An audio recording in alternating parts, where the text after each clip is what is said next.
Yes, we are live now. So, hey friends, this is me, Vishwas Nayan. I'm the host of this webinar.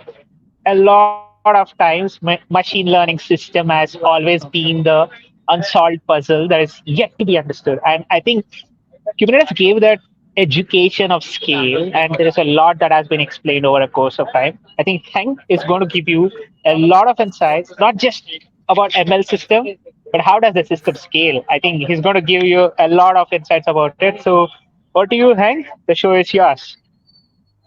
Cool. Thank you so much for having me on the show. Yeah, and today I want to talk to you indeed about how you can build, scale, and deploy. In this case, in this demo, I'm going to show you PyTorch model with our Azure Machine Learning platform and kind of how you can automate your Azure Machine Learning workflow and basically run it in production using a DevOps system. In this case, GitHub Actions. So let's Let's get it dive started. in. Yeah, Sure. perfect. There are my slides.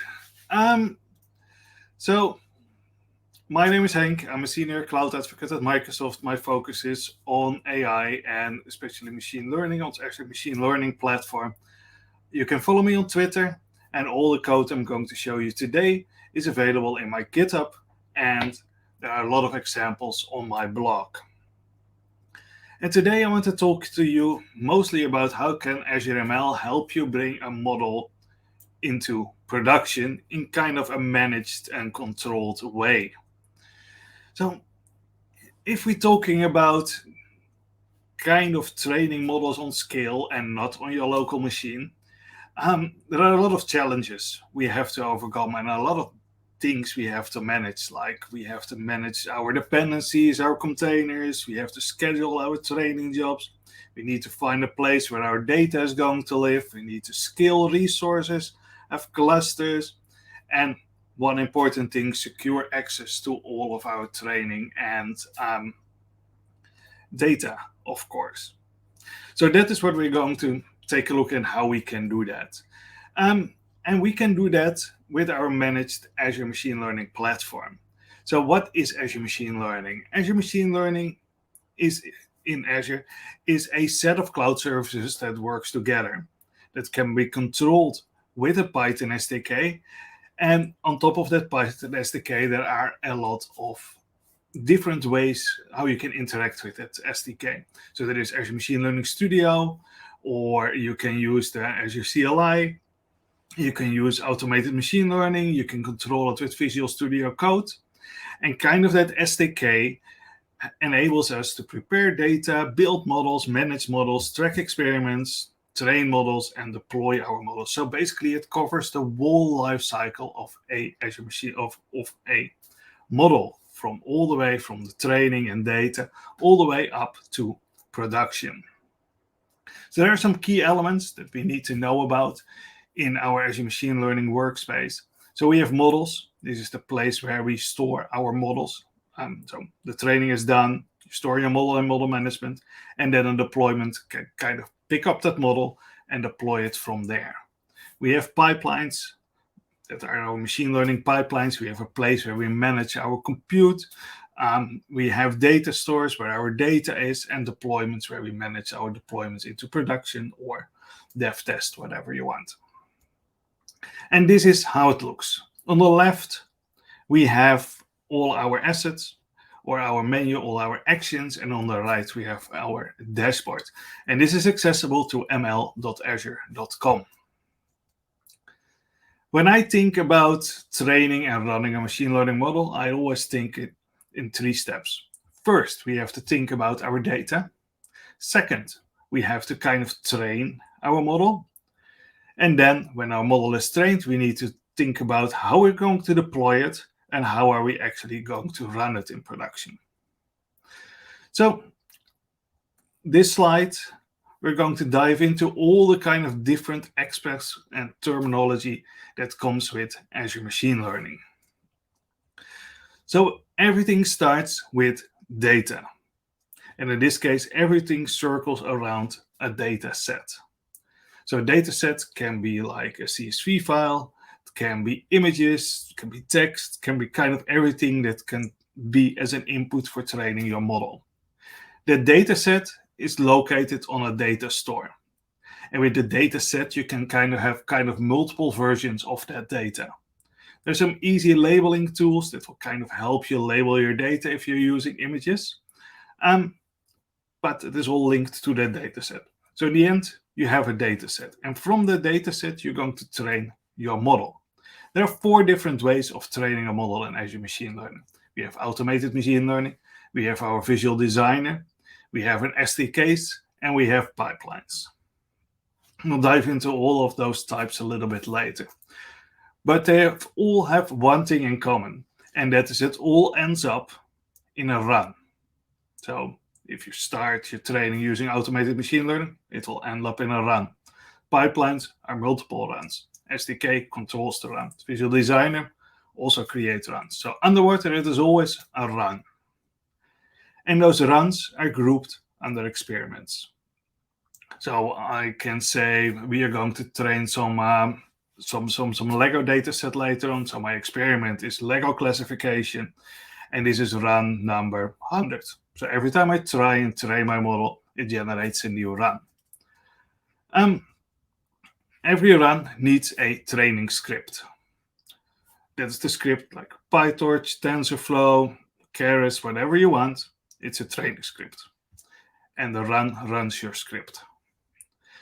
Your script needs to run in an environment. So we have curated environments and we have custom environments. So curated environment, you can think about like, oh, I need to have PyTorch or TensorFlow installed, or I need GPU-enabled images.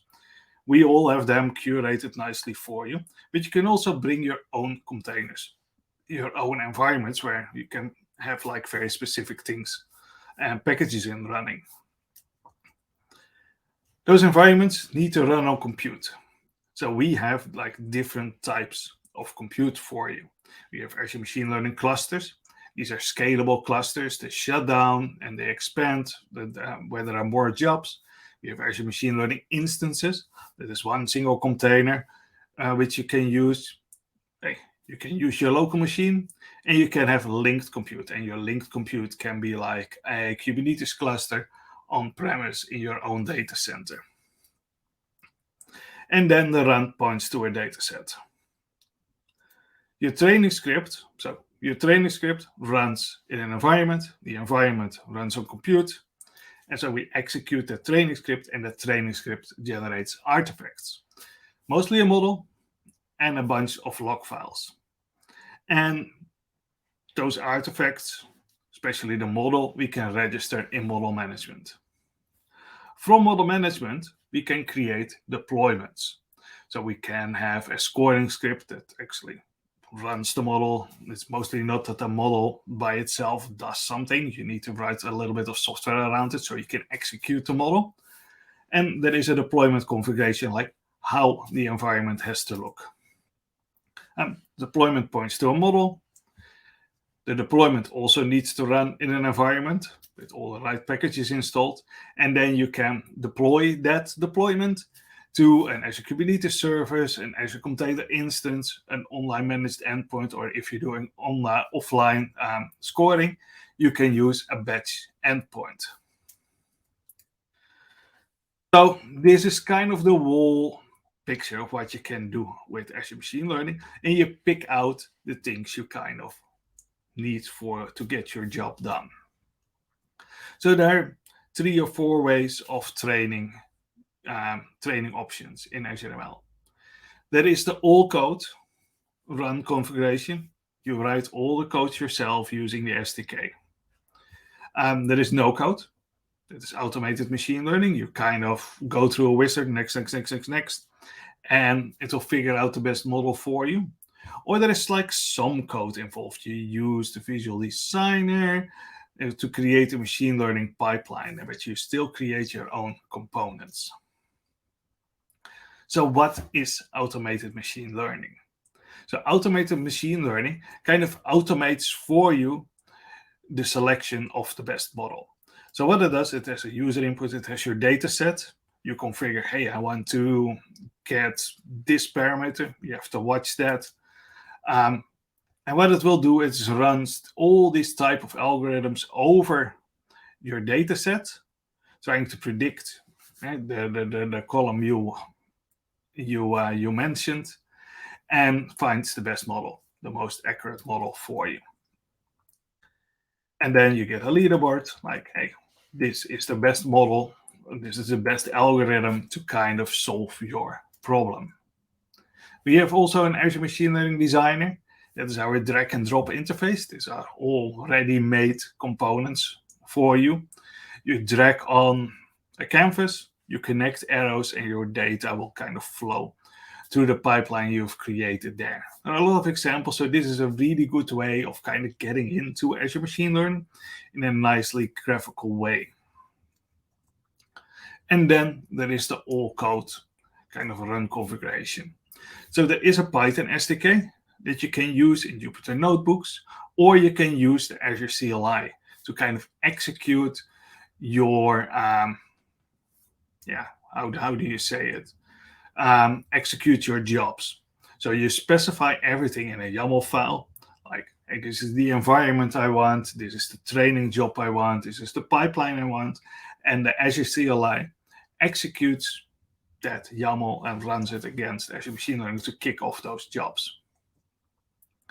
So, time for a little demo. So let's take a look at the Azure Machine Learning, automated machine learning, and the Visual Designer in our what do you call it? In our machine learning workspace. So here we are in my machine learning workspace. I've created it using the Azure portal, and my machine learning workspace is called Cybertron. I have compute here. It's loading. It will come, hopefully, if I'm not locked out today. Yeah, here we are. So here I have compute instances, compute cluster, Kubernetes clusters, and attached compute. So what I can do here, compute instances are really handy to execute and run your notebooks you see here. Here I have a few different ones, one that is running in SDK v2, here's my HBoolma one on different types of machines. I can start my notebooks on, I have a terminal server. So these are kind of my workstations in the cloud. Compute clusters, this is what I used personally the most to train some models. And here we have Ultra Magnus. It consists of standard NC6 SV3 machines. You can take a look, and then we see that it has a Tesla V100 GPU in it, has 6 cores, 112 gigabytes of memory, and some disk. It's kind of expensive. You kind of want to shut it down. So you can let Azure Machine Learning handle that by itself. So you click Edit, and you say, hey, my minimum node is 0. Maximum you can spin up 8, and after 600 milliseconds or 600 seconds, you will shut down everything. We will leave it on because it's kind of handy during a demo to kind of have some of these nodes running for us. And then here we have Kubernetes servers. We can kind of connect to Kubernetes or AKS compute. We can manage that all from here, and here we can attach other platforms using Azure Arc. Mostly you will use this one here. So that is what I wanted to show you here. So let's dive into automated machine learning. So let's create a kind of a job. And what I have is I have a data set here with second-hand Audi files. So I can click on it. It will show you this. Absolutely not. I don't want to cancel it yet. Here we see all the data that is in there, like the models, the years, the engine sizes. So based on that data, we kind of want to predict the price. So what we do is we select a data set. We group it under an experiment, like everything is grouped under experiment. We group it under auto machine learning test. We select the column we want to predict. It's an integer. We say use a compute cluster, and then we can select, so we select the compute cluster, please. And then you can select, hey, let's use Ultra Magnus for this. Can go next. We're not doing a classification. We kind of do it's kind of a regression model. We want to predict and contains numeric values. So that is the price what we want to predict. Classification is more if you have yes, no, blue, red, green, kind of more of those labels. You can also do NLP here and also computer vision and time series. But our problem is a regression problem. So we click next. So you can leave as default. And if I now click finish, it is going to start and run for like an hour. And we don't really want to wait for that. So I will cancel the job and go here. It will run for 48 minutes. So here I will go to this latest one and see what happened. So my data set is pretty good. So it had a lot of models that actually worked well. So here you have all the different types of models that are tried, how long the job or the run took. And what we can see here is that the best algorithm is apparently a voting ensemble. So we can click on here. We can ask, hey, explain our model. I don't have it running. We have test. Here you see all the different jobs. Now I have to go here. Here you see all the training runs that it has done for us. And so you pick the best model and you can say, hey, deploy this model as a web service, and you're kind of have it running with actually doing no code at all. The designer is also pretty cool because you can kind of create your own pipeline using almost no code. So we can create this here. We can select here some pre-made components that are already there. We can have our models here, our data here. So let's start with some Simpsons data or some Lego character data here. I have made my own components. So here we see where is in my workspace, please. You can do it. Like here are some of my own components I made. So we start with like training a model, then we can convert that model to kind of Onyx, and then finally, here is version 4, we kind of register the model, and you can kind of connect these outputs with each other. And then you click submit. And then it will start creating a pipeline for you and will basically execute all of this. You also have to select your compute cluster and where you want to have your default storage, where it can leave all your log files, and you are good to go. Also not going to do that. We're just going to look at a older one. Let me see, image classified pipeline created, pipeline jobs. These are my jobs today, pipeline created. Yeah, kind of here we see one with supermarket items.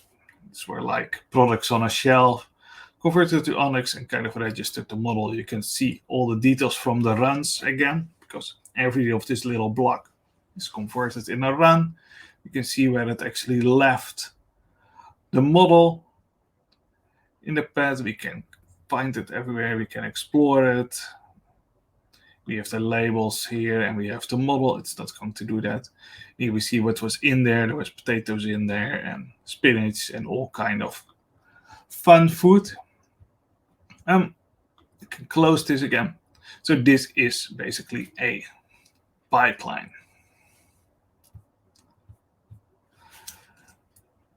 So, but this is okay and pretty cool that it all works out of the box, but in some cases you kind of want to have it like in all code, want to use a CI/CD kind of mechanism, like how you would develop software. So this is where DevOps kind of comes into place. So DevOps is the union of people, processes, and products to enable continuous delivery of value to your end users. And that's been said by my colleague Donovan Brown. So if we look at machine learning projects, it is nothing different than from this definition. We have people, data scientists, AI engineers, operations, that kind of need to work to get together through a process with some products to make sure that we can deliver new models to production all the time in a controlled way so that actually our users can benefit from the value from those models. So that is what we need to do. You can call it MLOps, you can call it DevOps, you can, but it is all about people, processes, and products. So I will make a change now in my pipeline because that takes a while to run. So we can later on kind of see what it all does. So I have a GitHub repository here, and I'm running that into a GitHub code space. So my pipeline, like I said, is kind of described in YAML. So I will update the tag here, save it. I will add that change. We will say Friday afternoon. We will commit and push the change. We will triple check if the change has arrived. Yes, we see here Friday afternoon. So now GitHub Actions will kick off, which we will dive in a little bit later. So MLOps, DevOps is all about how to bring machine learning to prediction, bringing together people, processes, and platforms to kind of automate ML-infused software delivery to provide continuous value to our users. So we have people that are the persons that kind of work all on the project. We have a process in place. We have templates. We have automation. That is our process. And we have a platform which kind of runs everything, but also monitors and controls everything we do. So people, processes, platform. And then let's dive a little bit deeper. Mostly in an MLOps workflow, you have kind of two kind of users, kind of developers. We have people, data scientists that actually work on crafting the models. And we have application developers that build software around the model so it is actually planning and doing something in production. Because if you put a model in an API endpoint, it doesn't know that that an image is going to run through. You need still to write software to execute your model. So we have app developers that collaborate in GitHub, build applications, test applications, release applications, and monitor applications. While a data scientist basically does the same thing, but it is just called differently. Instead of building an app, they train a model. Instead of testing the app, they validate the model. Releasing the app, registering the model. And everything ends up, of course, in monitoring and learning from production and bringing that back to the development phase. And the machine learning lifecycle, like how I've set it up in this demo, is first we start with some data preparation. We upload our data to a blob storage and create a versioned data set. Then we do some model building using PyTorch and Python, and we do that in GitHub code spaces. Then we actually train the model. We have a code-first pipeline using a PyTorch training environment. People use a curated environment. Then we run that on an Azure Machine Learning cluster, and we kick that all off using a GitHub action. When our model is done, we register it in model management, and that registration will kick off another GitHub pipeline that will deploy our model in an online endpoint using a GitHub action. So back to this overview, we have a data set, we have a training script, we have a pipeline, we have an Azure Machine Learning compute cluster. We have a curated environment, model management, the deployment, and that deployment will finally be deployed in an online endpoint. So let's take a look how we would create our model. So for that, we are going to go to my GitHub code space. And in that code space, I have a file structure. Here I have a notebook, kind of to test my scripts quickly out. Here I have my two pipelines, basically my deployment piece and my training piece, and my assets I need to create, like the compute, dataset, and environment. And then I have here some things to test. So let's take a look at how we're going to train. So for my pipeline, I use components. In my components, I have a training file, registration file, and conversion to Onyx. Like with those three steps, I also used in my Visual Designer. So, but first, let's go to this notebook. So this notebook kind of explains what is going on. So here I have connect to my workspace from code, connect to my data, connect to my compute cluster, and then I'm starting my job. My job, my run, has inputs. It needs to know where the data is, how many times it has to train, its compute target it has to use, where it can find my training script, the command it needs to execute, inputs, where is it going to leave the outputs, which environment it has to run in, what the compute name is of the cluster, the name to display, so that you can type kind of everything, and this is the experiment where you're going to group it under. It takes around 8 minutes to train. So here we have, when the job is done, you can grab the model from it and register the model. And then you can start deploying it to an online endpoint, which will show a little bit later. But first, I want to talk to you a little bit about machine learning pipelines before I will dive into and explain all these YAML files and what they're doing. So a machine learning pipeline is a workflow of steps that can use data sources, data sets, and run on compute targets. So if we zoom in to a component, a step runs a script, in this case a Python script, on a compute target, that is our cluster, in a Docker container in our environment. Takes input, dataset, generates output, a model, and can take in parameters. This is how the schema looks like. We will see a little bit more later. And this is like then a pipeline. We have a blob storage account with a dataset of images. We train the model with PyTorch in our step that delivers a model, and then we finally register the model in model management. So this is the pipeline we are going to create. The YAML file. So now let's take a look at the code. So this is my pipeline file. So we start at the top with defining that it is indeed a pipeline file. We're grouping all these pipeline runs under Lego pipeline, and this is our description.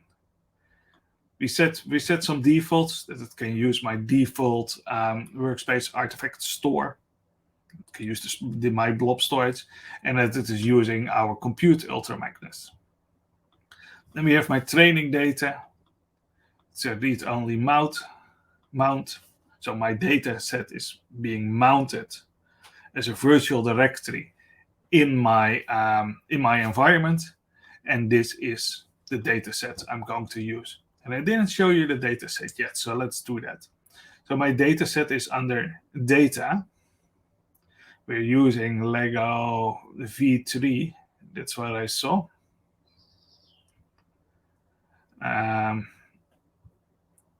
We're using, which one are we using? We're using Lego Figures 3. So that is Lego Figures version 3. You can click on that, and we can kind of explore what is in this data set. Here we see all the uploads, and on the right we will get a super nice preview. Here, this is a pool, and here we have probably some other Simpsons in it. I think they're like 20 or 30 classes. We'll only get him probably the first 50. So there are around 50 images per class from all different angles and different sides and different backgrounds.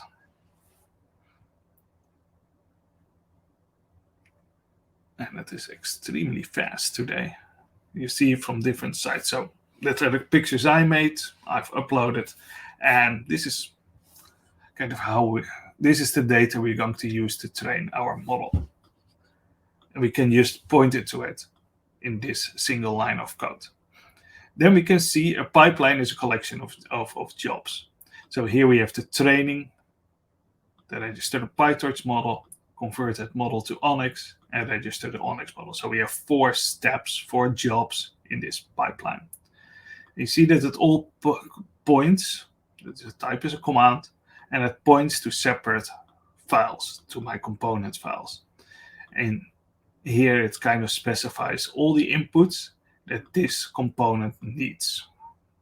So the training component is in this case, the most interesting. Here we have type comment, we give the name, we give quick conversion, these steps. We specify the inputs, we can give it default values, we can specify the type. So the training data is the file path, number of epochs is an integer with default value 8, and you can kind of overrule that value here. If I set 16, it will kind of overrule that default value in train.yaml. You have the output, where the source files are going to be. Here's the training script, we'll go through that later. The preferred environment that's going to be run in, and then the command it needs to execute. So you say it's in Python, execute train.py, take in all these kind of parameters, and you see that it is input training data. So this is how you parse information to your training script. We go to train.py. So this is the training model function, and here is our main function. So here we parse all the incoming arguments. So this you can perfectly test from your command line. You don't need kind of this whole Azure ML setup to kind of see if it is working. So here we have all the other incoming arguments. It echoes it out. We can fix that typo. So then, first thing we do is transform all the images to 224 by 224. We extract the classes. We load in all those data. We are doing transfer loading here, so we don't have to train the model from scratch. We're using a ResNet 18 pre-trained model already, and we were just going to add our classes to it. So that is what we're doing here. We train our model. In our training loop, we kind of use ML Flow to log our metrics, so we can have nice graphs afterwards about how our model is training. And then finally, we will save the model in our in the output path that we got in through the parameters. So based at the end, we have the model.pytorch and a labels file. Same with registering PyTorch. We also have the register.yaml, takes input, environments, and has a Python script we call register.py, takes input, uploads it to the different runs. So when we execute this, it's going to grab all these things, make steps and components out of it, and runs them afterwards, like we saw in the Visual Designer. I have here some extra ones. These ones create compute for me, so make sure that when my pipeline kicks off, my compute is available, my data set is there, and that my environment, Lego PyTorch version 3, will exist. Not yet. Okay, I can show you a lot more here. So we have our deploy model. We have our deploy model here. This is a GitHub workflow. Um, we have actions. Here we have our two GitHub workflows. So these GitHub workflows are backed with YAML files. Nope, this is not the right screen. Are backed with YAML files. So this is the deploy model YAML file, and this is the create pipeline with YAML file. So this is the definition of our GitHub action. So when I do a push on the main branch, this GitHub action will kick off. It will run on an Ubuntu image, just grabs the latest Ubuntu image, sets my environment variables, like my Azure subscription, my resource group, and my Azure machine learning workspace, checks out this repository, logs in into Azure, so I'm authenticated to my Azure subscription, and then it uses the Azure CLI to execute some scripts. So first it says hello world to me, so I kind of know that it is working, and then I'm adding the extension to the Azure CLI for machine learning. I'm setting some defaults for that, otherwise you have to type all these things after all these comments. So I'm not doing that. So I'm setting the default Azure Machine Learning Workspace, resource group, and my Azure subscription. And then I execute these different commands here, like Azure Machine Learning, environment, create, and create the environment. And that will make sure that my training environment is there. It gives an error. That means that it is already there. So then it can continue. Then it creates my compute, because that is also always necessary to have. And then it actually creates the job, the pipeline. We should see that after my commit, it is already done that. So this is our Friday afternoon commit. You can click on it. Here we see that it has set up the job, checked out the repository, logged in, said hello world to us, then added the extension, set the defaults, created the environment, and finally created the pipeline here. So we see that it is kind of done that. So now this pipeline should be findable here under pipelines. This is the one to 47 that is like 13 minutes ago. So it is here that ran for 3 minutes and 5 seconds. You can click on it. And here we see kind of it took our Lego data set, it executed train on PyTorch model, it registered the PyTorch model, converted the PyTorch model to Onyx, and then it registered the Onyx model also. You can see here what it has done. Blah, blah, blah. Experiment, environment is running. You can go into the outputs. Kind of said, hey, small version 38. It has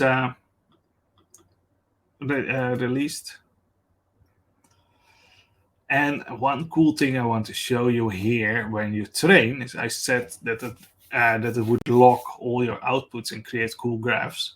Here, these are the graphs it can create for you. Here you see our training accuracy really climbing, validation, our training loss going down, so our model is doing well. And here we are. So this is like the visual representation of the pipeline.yaml we have saw there. So it registered our model, Onyx and PyTorch version 38. You can click on it, go to artifacts, and see here that we have our labels. It's a bit weird, by the way, and our model.python, the PyTorch.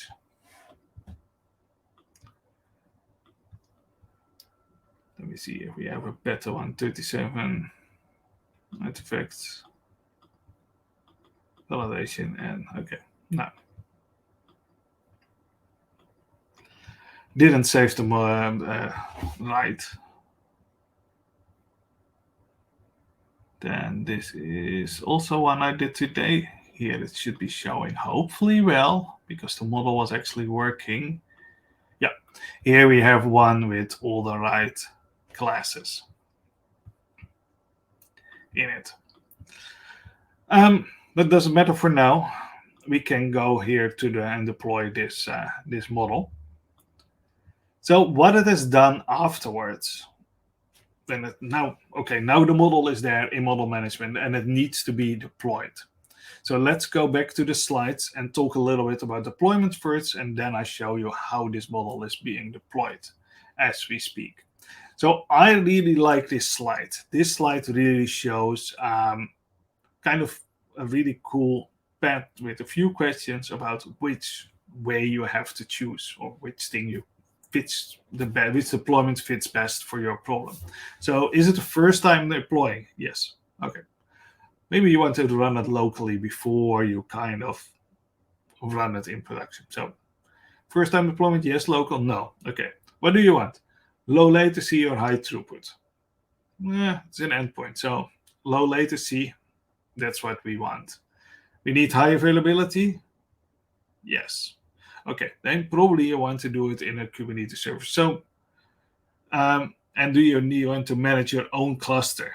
And that is also something you need to think about. Do you want to run actually a Kubernetes cluster and manage that all the way?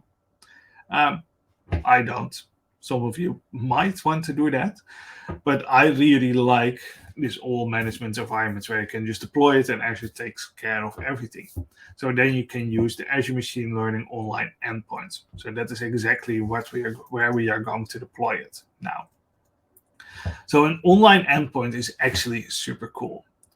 So from a client perspective, you have a client, hits the endpoint, and the endpoint will take care of where your traffic will go, to which, if you have like 2 deployments, like you see here on the image, 90% of the traffic should go to the version 1 model, 10% should go to version 2.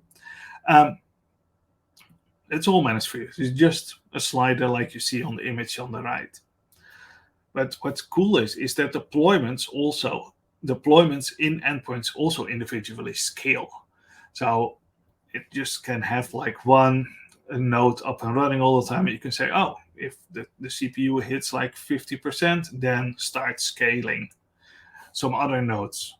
And that kind of individually works for every deployment. You can even have different type of compute in the deployment. So like you see, the top one is just a CPU enabled virtual machine, and the one below is a GPU enabled machine. So you can actually test which compute is kind of the best for your model and kind of the cheapest. That's basically what you want in the end. So what happens when my model is being registered in model management? The model is being registered in model management, and that will kick off or puts an event on EventGrid. EventGrid is an event routing service that works in whole Azure and basically connects all these events with each other. So what I do here is I listen for the event model registered, and then I put it in a service bus. I'll put it on a service bus, and that service bus, if there is a message, a logic app will kick off. And what that logic app will do is, of course, it picks it up out of the queue, it parses what is in the queue, then checks what kind of event it is.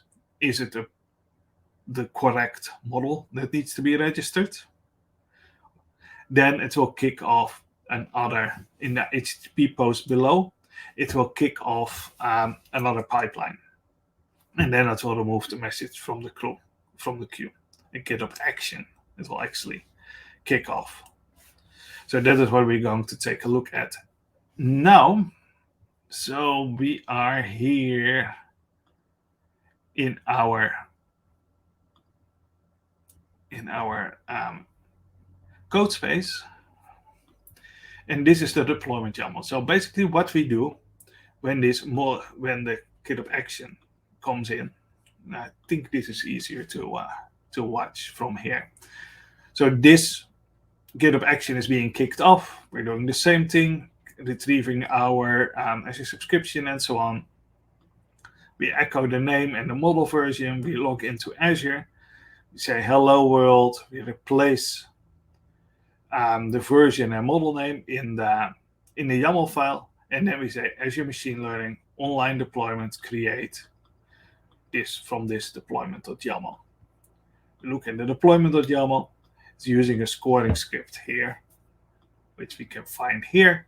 And what that does is when it's being loaded, it loads in the model, the labels, and then takes in the input, transforms the image to 224 by 224, runs it through the model, and returns the result in JSON. So this was also already running here. So this was the deployment one 19 minutes ago. Deployed. And here we see the execute. And here it's uploaded. And it is deployed in the Lego endpoint. So in Azure Machine Learning, we can go to endpoints.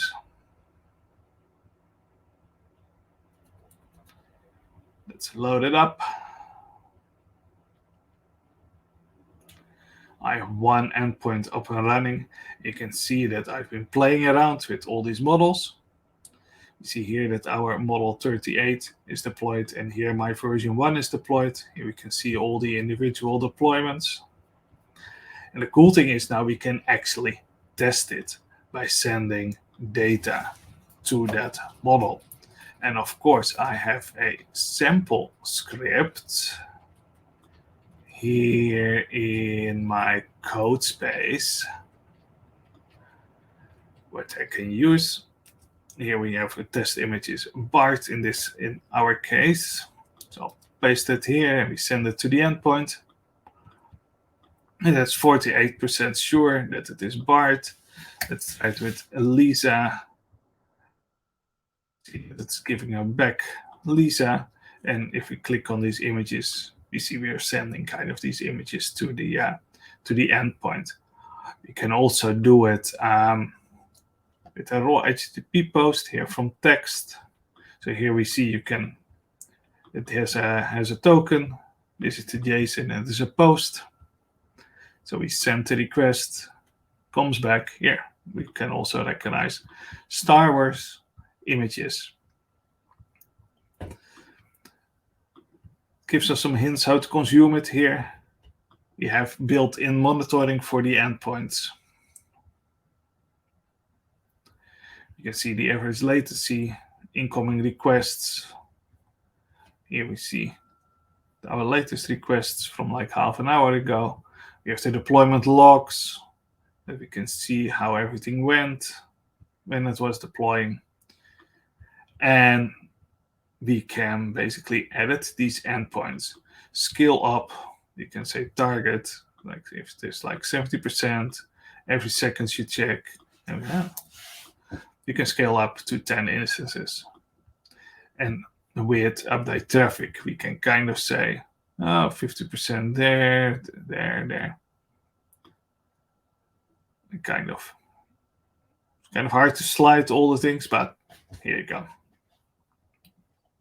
So you can divide that between all these different deployments and see different results. Leave. So, short recap about this whole deployment thing. There were a lot of components involved. So it all started with this Simpsons dataset, or a Lego dataset that is available in Azure Machine Learning as a dataset. Then our first GitHub action, created compute, created an environment, and created and started a pipeline. That pipeline made sure that the model was being trained, or compute cluster converted to a different format, but eventually registered the model management. Registered the model in model management. And it kicked off an event, or added an event in Event Grid.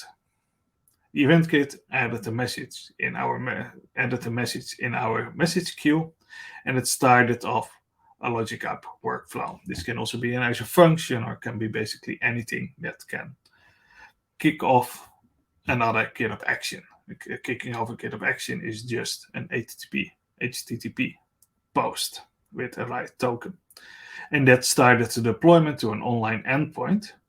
So the deployment ended up in our online endpoint, and that made that the user can now send data, send images to that endpoint, and get a prediction back. So if you want to do this yourself, you can go to ak.me/henk/lego and try it. And if you have any questions, always feel free to send me a message on Twitter or post a comment on my blog or make an issue on GitHub. So that is about it for me today.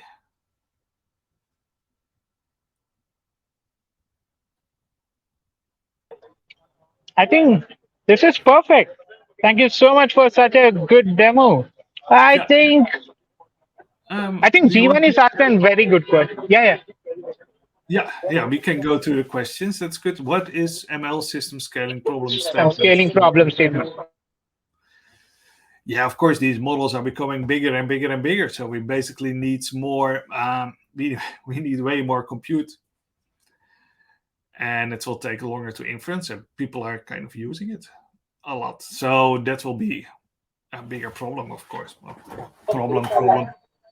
That is something we really have to look in. And I think these managed endpoints are perfectly and a really good way to kind of handle that on-demand thing. It can scale for you automatically, but it can also scale back. I think that is really, really powerful now. Sure, I think how is the Kubernetes ecosystem evolving with respect to ML deployments? Because there's a lot happening in the ecosystem today. Like ML Yeah. models get deployed anywhere and any time. I'm like, who knew that there is an operating system that is using an ML model right now in front of me? Like, who knows that? So yeah, I Mhm. think that is there. So what is the most challenging part about deploying an ML model as a container? That's a that's an amazing question. Yeah, and I wouldn't know exactly the answer to that because deploying containers is always challenging. But for me, it doesn't really like the model is a piece of the software you're creating. So there is not eventually when you have your piece of working software, like an endpoint or a web server that is using the model, it is the same as deploying any other containers. That is, of course, the beauty for containers. Some containers will need a GPU because then the inference goes way and way faster. So maybe that is a challenge. But if you have packaged your model in a working piece of software, then it's a container. Yeah, that's true. That's true. I think why is scalability needed in machine learning? I think two people have asked that question because this concept of this entire meta was scalability in machine learning system. So how is it possible here? Now, scalable, I think the best example is, of course, OpenAI. Like, you get the message, we're out of capacity. So that I think that is the perfect answer why we need scalability. And That's true. That's true. And I think there's a yeah, lot coming up in the market. So how do you see this market evolving? I think that's a question from my side after listening to so many talks that you had given. So how is the marketplace evolving today? yeah, I think they're coming so much more options and options and options for deploying models and making it super easy to kind of do that. And I will come back to the managed endpoints. Like a year ago, we had Azure Container Instance that couldn't like really automatically scale, and now with managed endpoints, it is all taken away for us. We just have to run a few lines of code, and it deploys the model for you, and it is scalable. And that is a trend I really see that everything is going to be made so much easier for you that you don't have to kind of set up a Kubernetes cluster from the beginning anymore. We have Azure Kubernetes Service that kind of can do that for you. Um, so everything will become way and way easier for you. That is, I think, what's going to Yeah, happen I think faster. I think yeah, like whatever you gave to me is something as a problem statement that we as a community has to solve. I think it's a challenge of a community or an ecosystem rather than a challenge of a company. I think we all need to come together. We all need to come and brainstorm our ideas about, okay, this is where we are feeling the problem statement and let's address it. I think that's how it Yeah. is. Thank you so much, Hank, for such great Yes. insight. You're It's welcome. always a pleasure hosting you. Yeah, thank you so So much for having me. sure. I think folks, if you have any doubts, queries, and questions, don't worry, don't hesitate. Just reach back to us at any of the social media platforms that we are. And also reach back to Devtron. We are happy to help you at any given point of time and get you that insights for what has to be done, what not has to be done in your Kubernetes clusters or anything combined together. So thank you so much, Hank, for being on the show. Means a lot. Thank you. Bye. Thank you so